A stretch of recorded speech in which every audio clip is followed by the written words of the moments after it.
Технически анализ на Форекс пазара за 11 декември. Ще разгледам основните валутни двойки. Започвам с двойката евро-долар.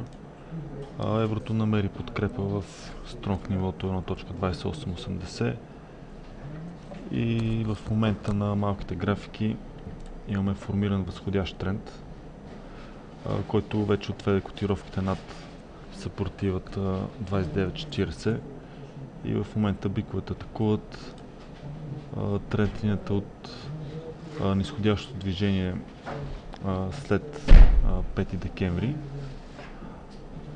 Очакването ми е, че докато търговията се развива над това ниво, силата ще бъде на страната на биковете, като цел в посока нагоре е съпротивата 1.30. Ако тя бъде преодоляна, следващата по-сериозна съпротива е зелената линия на графиката при 1.3073, която всъщност е динамична съпротива през последните два върха от дневната графика. Така че ако биковете съберат достатъчно сили и успеят да избутат котировките над това ниво, това вероятно ще отключи възходящ тренд към следващата цел в по-дългосрочен план 1.3485. А в посока надолу, докато търговията се намира под динамичната съпротива с зелената линия, натискът ще бъде по-скоро в посока надолу към нивата на подкрепа 1.28 и 1.2660.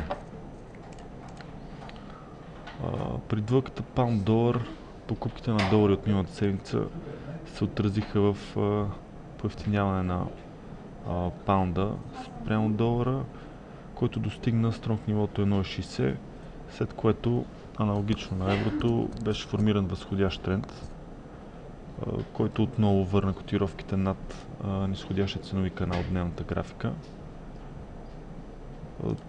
Трайно задържане на търговията над 1.6050 за мен ще означава, че натискът ще бъде нагоре към съпротивата 1.6187 и стронг нивото 1.63, което ако бъде преодоляно, на прицел ще бъде динамична тренд линия от триъгълната графична фигура на месечната графика и изход от нея вече ще означава формиране на дългосрочен възходящ тренд.